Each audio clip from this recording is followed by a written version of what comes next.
everyone, welcome to NerdKO episode 6. I'm Muzz. And I'm Josh. And today we have some good segments for you. The first thing we're going to talk about are actors who play the same guy no matter what movie they're in. Yep, and it's not even necessarily that they play a bad character. They're just very clearly the same person every single time. Yeah. And then after that, we're going to look into video game titles that are overly suggestive. Yeah, there's always some titles that have a little innuendo in the title. Yeah. And we're going to cover a few of those. And after that, Steve Averett is back once again to drop a little bit of controller knowledge on you. Very interesting stuff, and you'll really enjoy it. My first actor that I'm going to choose is Michael Cera. We've seen him from Arrested Development all the way through Scott Pilgrim. He's always the shy, reserved, nerdy character, and really haven't seen any other side of him in any type of film or TV show that he's been in. So, next up, I'm going to go with Christopher Walken. Guess what? I got a fever. And the only prescription is more cowbell. Who is the fun, lovable, confused old man in every movie he plays in, who can be evil at times, but it's the same character no matter what movie he's in. From Balls of Fury being the Chinese ping pong master, all the way up to one of his most recent films, Seven Psychopaths, the same old confused lovable guy. It's not that we hate him or dislike him, it's just the same character flat out. Everyone loves Christopher Walken. He's a gift from God to us, as we like to say. Alright, my first person who plays the same character in every movie, easily, Samuel L. Jackson. What country you from? What ain't no country I ever heard of? They speak English and what? What? Now that's the thing, Samuel L. Jackson is a complete badass, but the dude is badass in absolutely everything without reservation. Whether he's a civilian paired up with John McClane or a Jedi, that's just what he brings to the table. Now I realize you can make the argument that Sam Jackson isn't necessarily a badass in everything he does, like Django Unchained or Unbreakable, but the fact remains is that normally when you think about Samuel L. Jackson, that's the only thing you think of, all the way up to his most recent incarnation as Fury, and I don't think anybody can deny that. Alright, next up, Nicolas Cage. Nicolas Cage could just as easily be on a list of movies that were just straight up bad, but that's not what we're talking about today. Nicolas Cage basically is just Nicolas Cage in every movie, and whereas Samuel L. Jackson is nothing but badass, Nicolas Cage is pretty much nothing but crazy, which is awesome and totally okay with me because that means that we basically have an entire lifetime of internet memes to examine, like the following. I couldn't think of a more horrible job if I wanted to. And you have to do it. You have to. How to get burned? How to get burned? How to get burned? How to get burned? I don't know! Oh, no, not the bees! Not the bees! Ah! Oh, my eyes! My eyes! Ah! So if you spent any time on the internet whatsoever since, I don't know, it came out, then you kind of understand that Nicolas Cage is always going to be associated with comedy because he's that same guy in everything, except Raising Arizona. That was excellent. Alright, so the first guy I want to talk about has been the same guy in every role he's ever played for probably nearly 2 decades now. Jean-Claude Van Damme. I mean, this guy in Bloodsport was the same dude as he was in Universal Soldier, the same guy that he was in The Expendables 2. The guy has zero range. He even did a movie kind of self-titled JCVD, and if you saw this, and God, I feel so bad for you if you did see it. I mean, he has zero depth, and that's just a guy you want to stay away from. If you see Jean-Claude Van Damme on the title, just run. But if you've been unfortunate enough, as I have been throughout your life, to see a lot of Van Damme movies, then you know as well as I do, the guy just has no range. Okay, so the next guy I want to talk about is Jackie Chan. I'm sticking with the martial arts theme here, but first, let me say Jackie Chan is really fun to watch. I mean, there's no one who doesn't like a good Jackie Chan movie. The guy studied in the Peking Opera or whatever. He did his thing for many years, became an accomplished movie star, fight choreographer, and he's just really stellar. He writes, directs, produces. I mean, Jackie Chan is awesome, but let's face it, he is the same dude in every movie he's in. He's either the unsuspecting guy who doesn't know Kung Fu, or he's the guy who they mistake for the other guy, and it's always exactly the same. So, Jackie Chan, always the same in every movie he's in.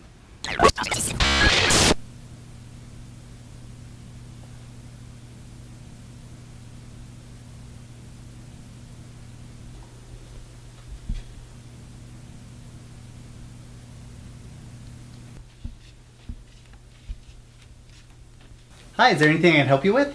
Yeah, Yeah, I'm really into collecting handhelds. Oh, that's cool. Something particular you're looking for? I just got a Gizmondo. That's so awesome. You never see those. No, and I need to ask you, Uh-huh. do you have sticky balls?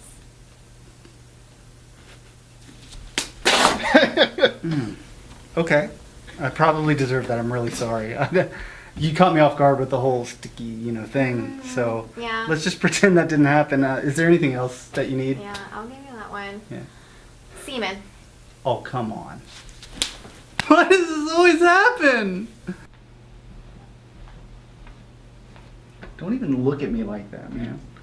What do you think would happen? I was wrong. It's okay. These things happen. So, all right.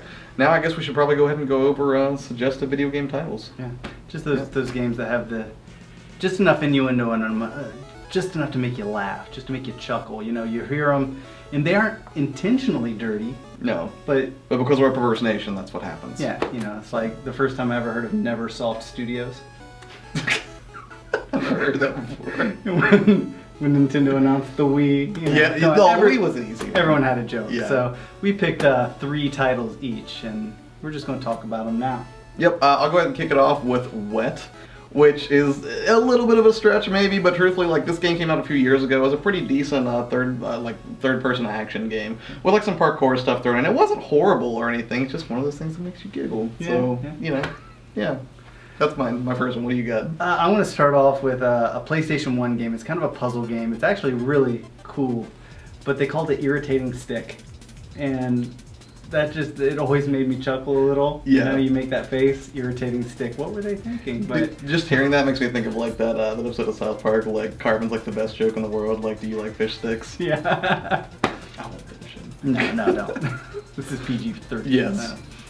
So, your turn. Okay, the next one that I will say is Monster in My Pocket, which was clearly pretty suggestive, but originally it was based off, I believe it was a comic book series or a media property from Mattel or something like that. And Konami actually turned into a platform in 1991. I actually haven't played it myself, but we looked it up on YouTube earlier, and it seemed like it had kind of a Battletoads-y, kind of Teenage Mutant Ninja Turtles vibe, so which makes sense because it was Konami, so. Yeah. My next one, Wild Woody, for the Sega CD. And Wild Woody, it's not a great game. It's not a terrible game. It's not either. a great title. Yeah, it's kind of a Earthworm Jim ripoff. It plays a lot like Earthworm Jim, and but just the whole thing. I mean, you're a pencil running around in this platforming world, and the game itself not great, but the title, just every time I heard it, I was pretty young when it came out, so it was kind of I was 23. Yeah. Everything's last week when I heard of it. Yeah. Your turn. Okay, last one I will say is Big Mother Truckers Truck Me Harder. Shameless in its execution. Yeah, that one's pretty blatant. That was just intended to be dirty, but you gotta mention it. Yeah. In all likelihood, if you're the kind of person who just kind of wears camouflage, you're probably going to giggle about this title for a little bit, probably over a case of Natty Ice if I had to guess. It's a horrible game. It's a horrible title. So yeah, that's my final one. My final one, and it's no holds barred. The game isn't intended to sound dirty, and I don't know if maybe it's the translation or whatever. It's a texty type game. It's about 6-inch people, but the game is called 6-Inch Darling. And it's where you got the title, you're 6-inch people. I was I know where this is going. And I mean, I have nothing else to say about that one. It is what it is. You can't even say it without chuckling a little bit. And that's it. Yeah, that's all we've got. And truthfully, there are actually a lot of other games that are overtly in their content very sexual. I'm sure we'll probably do a follow-up at some point about those. You got games. your Custer's Revenge and your Bubble Bath Babes. So some of you already know what we're talking about. That list goes on and on. And actually, this list does too. So if you have one you know of, go ahead and post it in the comments, and we'll see what you have to say. Yep, we'll see how perverted you are. Yeah, you nasty freaks. Hey, it's Steve. Once again, I'm coming back here with some controllers. I wanted to talk to you about some third-party controllers. The good, the bad, the ugly. I mean, we've got some very ugly controllers to start out with, so let's hit the bad controllers first. This is the Nostromo pad. They made this for the PC. They also made it for the PlayStation 2.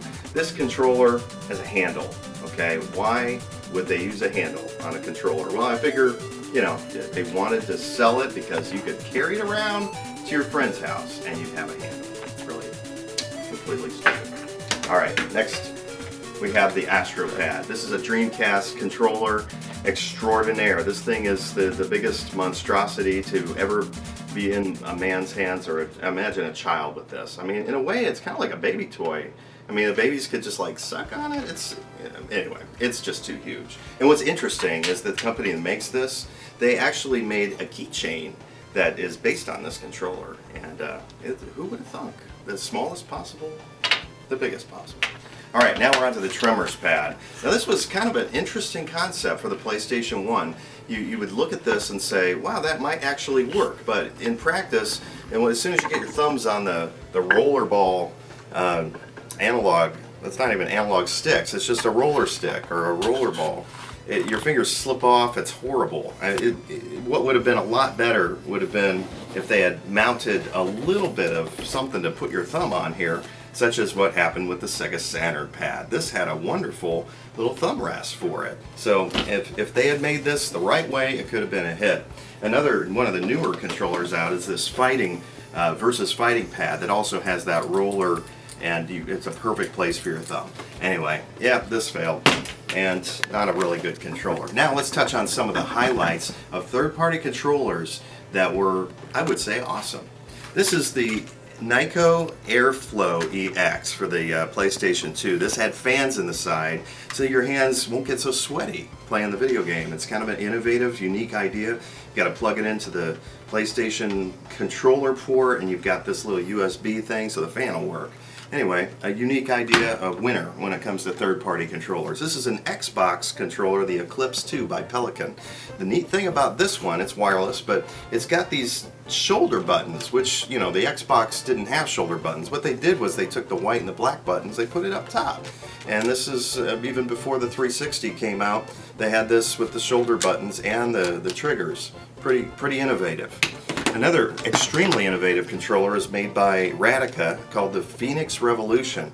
This controller, you can actually remove these modules and trade them around. Let's say you're sick and tired of playing the 360-like controller and you want to convert it to the PlayStation setup, and that slides right in there. It's really easy if you finagle it a bit. But okay, there you go. Okay, so this controller has you can even do crazy things with it, like take these buttons and you can trade it out with the stick, and I don't know why anybody would want to do this, but I mean it might be kind of just an interesting thing to experiment with. But anyway, it's pretty nice. It glows from within with a beautiful red light. Last but not least, I have the Mad Catz. This is one of the tiniest controllers that ever really came out since the Super Nintendo era. And this is a PlayStation 2 compatible controller. It glows. It's got these tiny little joysticks. It's got the rumble inside, the vibration feedback. It's like an NES controller with vibration. How cool is that? Mad Catz really knocked it out of the park with the Retrocon. That's the name of it. Oh wait, well, there is one more. Just a final controller here. This is pretty much awesome. This is the Gamester. It's basically, like you probably don't want to walk into your school with one of these. They might get you in big trouble because it looks like a pistol. And it's got the pistol grip on both sides. It's got the triggers. It's got analog sticks. Pretty cool controller. It's awesome. And if you want to have a big controller, at least have a gimmick as opposed to this, which, yeah, that's the baby toy. All right, adults, babies, you decide. All right, thanks gamers. We'll talk to you later. Alright, that's all we've got for this week. Thanks so much for tuning in. Don't forget to subscribe to both of our channels. That's youtube.com/geekspodcast for me and youtube.com/L1games for him. And make sure you reach out to us on social media as well. And be sure to check us out on the next episode where we talk about underrated sci-fi movies. Movies that we feel never got the credit they deserved. So with that, we're out of here. Thanks for watching. Yep. How do you want to close this one out? Oh!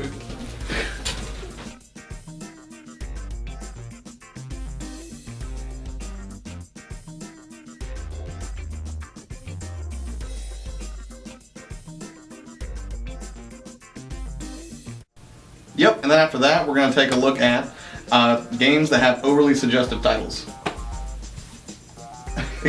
Alright. Alright, so that's all we've got for this week. Thanks so much for... Hold on. Red leather, yellow leather. Yeah. Takes you out. Unchained, for example, or Unbroken. But the fact remains, like, anytime you think... Unbreakable. God! Okay. Did you say unbrokeable? Unbroken. Unbroken. Unbreakable. Okay. Every role, it's either the guy who goes, "Oh, you got the wrong guy," and it's just Josh. I'm so sorry. It just seems so super racist. I was like, oh, he's always everything the choice. as soon as I started to do it, I saw you make the face like, "Is he gonna do it?" And I was like, "Yeah, I'm gonna do it." I'm sorry. That was so racist. You made me slobber.